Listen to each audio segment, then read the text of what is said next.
আসসালামু আলাইকুম। আপনারা জানেন অনেকেই আলাপ করছে যে আমাদের খালেদ মহিউদ্দিন উনি বাংলাদেশে এসেছেন এবং যদিও আমি তার সাথে যখন একটা শোতে ছিলাম আমি তখনও বলেছিলাম যে জুলাইয়ের মতো ঐতিহাসিক গণ অভ্যুত্থান এরপরে উনি বাংলাদেশে আসার সময় পান নাই। উনি জার্মানি থেকে বাংলাদেশ না এসে জার্মানি থেকে আমেরিকা চলে গিয়েছিলেন। আমি শোতেই তাকে বলেছিলাম তোকে আসবে না আসবে দেখা তুই তার ব্যক্তিগত ব্যাপার, কিন্তু দেশ জাতি রাষ্ট্র এসব নিয়ে যারা অনেক অনেক ভাবনা, অনেক বেশি ভাবনা। তো জুলাই গণ অভ্যুত্থানের পর এমন অনেক মানুষ তারা দেশে এসেছে। সরকারের অংশ না হওয়া গুরুত্বপূর্ণ না, এইসব শহীদ পরিবারের কাছে গেছে, সাফারিংস, তাদের কষ্ট। মুশকিলটা হলো এই ব্যাপারে আসলে ওভাবে রিয়াকশন দেওয়াটাও কঠিন। এরপরও আমি বিশেষ করে ইনকিলাব মঞ্চের ভাই যারা অ্যাক্টিভিস্ট আছে, আপনারা জানেন আমাদের সাথে অনেক শহীদ পরিবার, তাদের সাথে আমাদের কথা হয়। আমরা তাদের কোনো উপকার করতে পারি না, কিন্তু তাদের যে কথা যা তারা বলতে চায় কিন্তু কোথাও আসে না, তো তারা মনে করেন যে তাদের কথাটা হয়তো আমরা কোথাও পৌঁছে দিতে পারি। তাই খুবই আমি ক্যাজুয়ালি জাস্ট কিছু বলবার জন্য হঠাৎ করে মনে হলো যে আমাদেরকে সকাল থেকে বেশ কিছু শহীদ পরিবার বলেছেন যে সম্প্রতি যে খালেদ মহিউদ্দিন ওনার একটি ভিডিও ভাইরাল হয়েছে, উনি ঢাকা বিশ্ববিদ্যালয়ে সম্ভবত আলাপ করছেন গণযোগাযোগের সাংবাদিকতা বিভাগে স্টুডেন্টদের সাথে। সেখানে ওনার কিছু বক্তব্য, ওনার জুলাই শহীদ এবং এই শব্দের ব্যাপারে ওনার টোটাল বডি ল্যাঙ্গুয়েজ এ নিয়ে যেহেতু আমাদেরকে কেউ কিছু জানিয়েছেন, তো আমরা মনে করছি আমাদের এই আলাপ নিশ্চয়ই খালেদ মহিউদ্দিন শুনবেন, কারণ তিনি সবকিছুতে খোঁজ রাখেন এবং আমাদের ব্যাপারে তিনি ভালো করে খোঁজ রাখেন। সুতরাং আশা করি উনি এটাও খেয়াল রাখবেন। তো আমরা যা বলছি এটা অনেক শহীদ পরিবারের কথা, তারা আমাদেরকে বলেছে আমরা হয়ে যেন তাদের ব্যাপারে কিছু তাদের কথা বলে যেন আমরা একটু বলি। দেখেন আপনারা অনেকেই আমরা একটা ব্যাপারে রিয়াক্ট করছি, আমিও একটা পোস্ট দিয়েছি, সেটা হলো যে প্রধান ফ্যাসিস্ট খুনি হাসিনাকে তিনি সাবেক প্রধানমন্ত্রী বলেছেন। এই আলাপটা আসলে একটা সেকেন্ডারি আলাপ। এই আলাপটার থেকে খুবই সিগনিফিকেন্ট একটা ব্যাপার ঘটে গেছে, যেটা আমরা কেউ যেন অনেকে খেয়াল করছি না এই ভিডিওটার মধ্যে। আপনাকে কেউ খেয়াল করেছেন যে এই আলাপের একটা অংশে আমাদের খালেদ মহিউদ্দিন বলছেন এনসিপি যারা তরুণ তুর্কি মানে হাসনা সার্জিস তাদের কথা বলতে গিয়ে তারপরে খালেদ মহিউদ্দিন যখন পলাতক ছাত্রলীগের খুনি লীগের সভাপতি সাদ্দামের ইন্টারভিউ করতে চেয়েছেন, তখন তো বাংলাদেশের আপমর সবাই এটার বিরুদ্ধে গিয়েছে এবং সেটা বেআইনিও ছিল। এবং তখন সম্ভবত হাসনা সার্জিস ওরা যেরকম বলেছিল যে এই রক্তের সাথে বেইমানি করে প্রতারণা। তা আপনি একটা ব্যাপার খেয়াল করেন যে খালেদ মহিউদ্দিন কোন বডি ল্যাঙ্গুয়েজে কাদের সাথে কিভাবে তাদের বক্তব্যটাকে কোট করছেন। তিনি বলছেন বিপ্লবীদের সাথে বিপ্লবীদের রক্তের সাথে প্রতারণা করে বলে উনি হা হা করে হেসে দিচ্ছেন, ওনার হাসি আসছে না, আর্টিফিশিয়াল। এরপর উনি এটাকে আরো লঘু করবার জন্য যে বিপ্লবীদের রক্তের সাথে প্রতারণা করে এরপর উনি বলছেন বিপ্লব রক্ত প্রতারণা। এত সহজ শব্দ না, আসলে তো এত সহজ শব্দ না খালেদ ভাই, কিন্তু সহজ তো আপনি করে দেখালেন। কারণ হাসনা সার্জিসের ব্যক্তিগত কোনো অবস্থানও হয়তো যদি ভুল হইতে পারে, কিন্তু তারা যে জুলাইয়ের গণ অভ্যুত্থানের মুখ বলতে এই যে এত শহীদ এত আহত, এটাকে আপনি স্বপ্নে যেভাবে লঘু করবার চেষ্টা করলেন, আপনি কি নিজে খেয়াল করছেন এটা আপনি কি করলেন?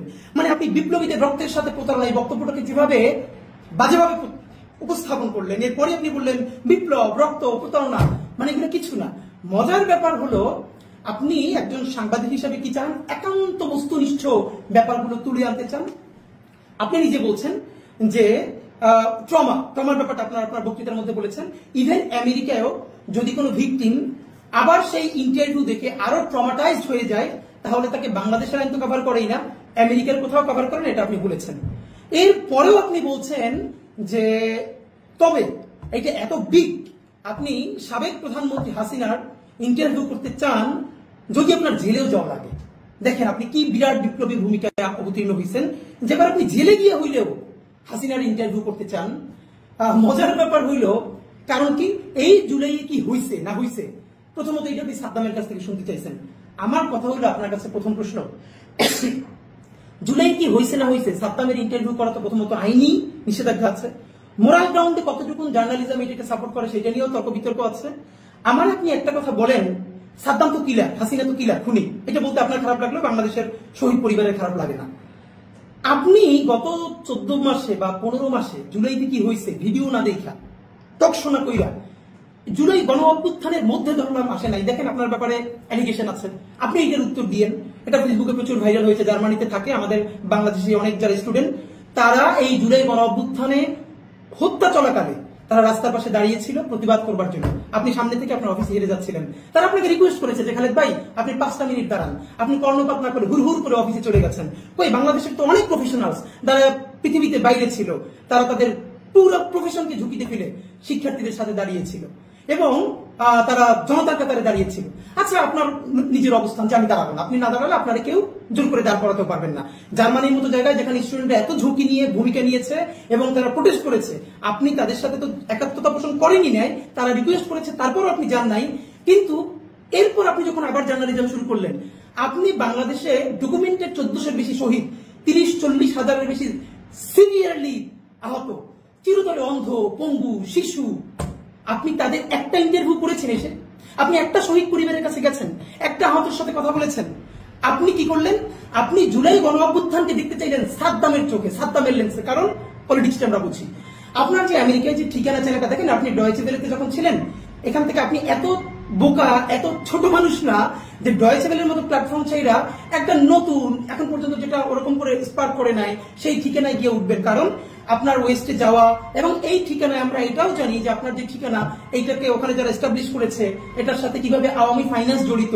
কিন্তু আমি বলতে চাই, আওয়ামী ফাইন্যান্স হলেও তো কোনো সমস্যা নেই, আপনি জার্নালিজমটা করলেই হইলো। সেটা আওয়ামী লীগের চ্যানেল হইলো না, হাসিনার চ্যানেল হইলো, আমার কোনো সমস্যা নেই। আপনি সালমান এফ রহমানের চ্যানেলে চাকরি করছেন না, আপনি চাকরি করছেন, এইটা কোনো প্রবলেম না। কিন্তু আপনি যখন এই গত 14 মাস ধরে সবার সাথে শো করছেন, হাসনাতকে, সার্জিসকে, ওকে ছাইনিকে চেপে ধরছেন, আপনি একটাবার, এবং আপনি কি করতেছেন, জুলাইকে আরো ভালো করে বুঝবার জন্য আপনি সাদ্দামের কাছে কথা বলবার চেষ্টা করছেন। এবার আপনি জেলে গিয়ে হাসিনার সাথে কথা বলতে চান, জেলে গিয়ে হলেও। বলেন তো, গত 14 মাসে আপনি কয়টা শহীদ পরিবারের সাথে, তার মা, তার বাবার সাথে কথা বলেছেন? আপনি কয়টা চিরতরে অন্ধ মানুষের সাথে কথা বলেছেন, চিরতরে বন্ধুর সাথে কথা বলেছেন? আপনি যদি ওরকম জার্নালিজম করতে চান, তাহলে সকল শহীদের পরিবারের সাথে কথা বলে, আহতদের সাথে কথা বলে, তারপর তাদের অ্যালিগেশনটা কতটুকু সত্য, কতটুকু মিথ্যা হতে সুযোগ নেই। কারণ ইট হ্যাপেন, এটা ক্যামেরার সামনে ঘটেছে, লাশ জ্বালিয়ে দেওয়া হয়েছে, ক্যামেরার সামনে ঘটেছে। এরপর আপনি চাইলে তাকে বলতে পারেন যে আমি আপনার একটা, কেন ওসামা বিন লাদেনের ডিটেল ইন্টারভিউ তো নিয়েছে আমেরিকা থেকে এসে, তো আপনি কিন্তু সেটা না করে, আপনি কোন শহীদ পরিবারের সাথে কথা না বলে, আপনি একজন খুনি, যাকে মানে খুনিকে খুনি বলতে আপনার তো দ্বিধা কেন? মানে খুনিয়া হাসিনে খুন করছে কিনা এটা নিয়ে আপনার দ্বিধা আছে? আপনি একটু খালেদ ভাই বললেন তো যে হাসিনা খুন করছে কিনা, এইটা জানার জন্য আপনি ঢাকা ভার্সিটির ওদেরকে বলতেছেন আর একটু ভালো করে জার্নালিজম পড়ে। ওখানে তো মানে বলেন তো, আর একটু কতটুকু ভালো করে পড়াইলে খুনিরে খুনি বলতে পারবে একাডেমিশিয়ানরা এবং জার্নালিস্টরা? মানে কতটুকু ভালো করে পড়াইলে, আর কতটুকু ভালো করে পড়াইলে যে 4টা ইলেকশন দেশে কোনো ভোট হইতে দেয় না। প্রথমে 111 ইলেকশন, তারপরে 14তে ভোট হয় নাই, 18তে ভোট হয় নাই, 24-এ ভোট হয় নাই, এবং সেই ভোট না হওয়া দিল্লির ক্ষমতায়িত হওয়া একজন ফ্যাসিস্টকে আপনি প্রধানমন্ত্রী বলতে বলতে মুখে ফেরা তুলে ফেলেন। আপনি এই সরকারকে বারবার বলছেন, আমি অনেক টকশোতে শুনছি যে এই সরকার তো আমার সরকার না। ফাইন, নাই হইতে পারে, আপনি এটাকে রিপ্রেজেন্টেটিভ মনে নাও করতে পারেন। এবার আপনি বলেন তো খালেদ ভাই, এই সরকার যদি আপনার সরকার না হয়, তাহলে আওয়ামী লীগের গত 15 বছরে যেখানে কোনো মানুষ ভোট দেয় না, এমনকি আওয়ামী লীগ নিজে যে দাবি করে তাদের 25% বা 20% ভোটার আছে, তারা 2% মানুষ কিনতে চায় না, তাহলে কিন্তু